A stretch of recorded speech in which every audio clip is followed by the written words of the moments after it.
Hello friends, today we discuss how we can design generic or template class in C++. Friends, I have designed this video in Hindi, English and Sindhi, for which I have given link in the description box. Friends, I am Bhupendra Khilrani and my channel is youtube.com code with Bhupendra. So let's start. Definition of generic class.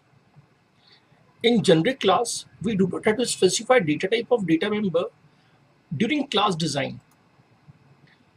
We can specify data type of data members during object creation. Benefit is same class can be used to create objects with different type of data members. Now, applications of generic class. Usually we use generic classes to implement data structure algorithms like stack, queue, tree graph so that we can store any type of data inside these data structures. Also, the standard template library of C++ uses generic classes to support set, vector, map, etc.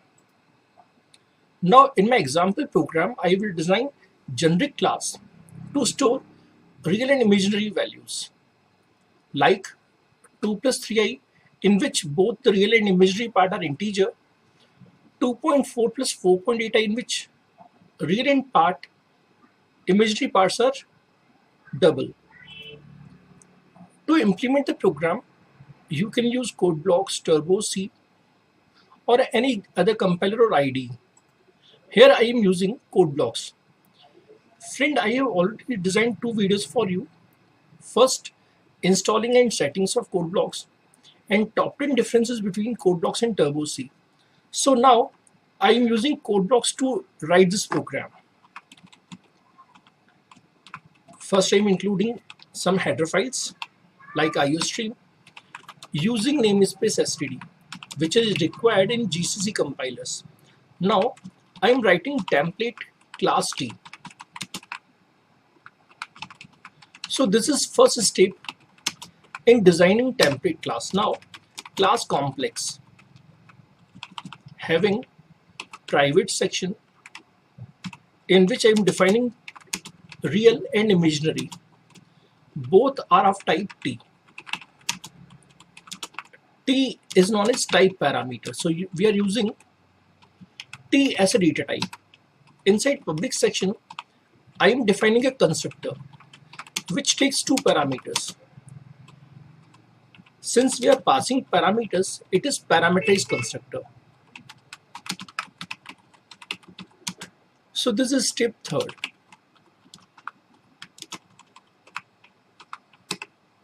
So the value of R is assigned to real part, value of I is assigned to imaginary part. Now I am designing two more functions. One is input to take values of real and imaginary part.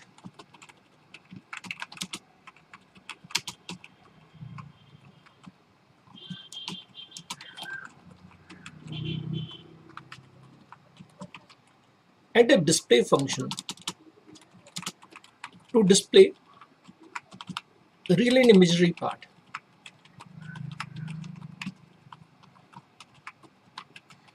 I am writing I for iota. Now the class is ready. We have to design main function. In main function, we have to create objects of the class.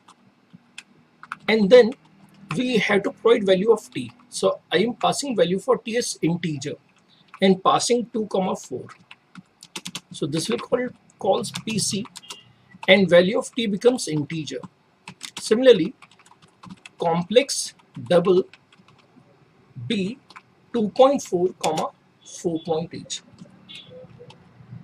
Again, the value of t becomes double for this variable. Now a dot display and b dot display to display real and imaginary part.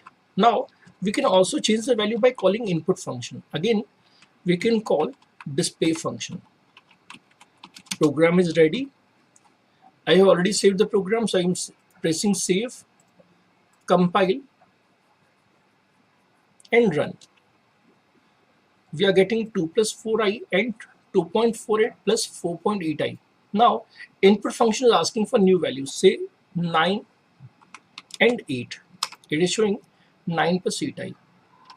Friends, we can also enhance this program to pass multiple type parameters. In that case, the type of real is T, type of imaginary is U. So we have to make some changes in the program. Now, in the main program, we have to pass two type parameters. First for T and the next one is for U. In this case, I am assuming both T and U as integer, but we can use some different combination also, like double int. Now in this case, T is double, but U is integer. Again, we can compile this program and can run it. Now again, asking for value, we are saying 2 and 7.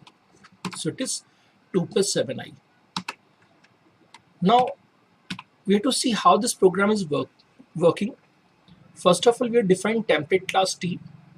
In the next step, we have used T as a data type for real and imaginary. In step 3rd, we have created a constructor with two parameters R and I of type T. Finally, in the main program, we have supplied value of T. For the first object, the value of T is integer. So compiler will replace T with integer. For the next case, we have passed double. So compiler will assume double for T. And we will use input and display function. Friends, in my upcoming videos, I will cover how we can design generic or template functions. Also, I will cover static members and static functions. Friends, if you like this video, please do subscribe, share and like. Thanks, friend.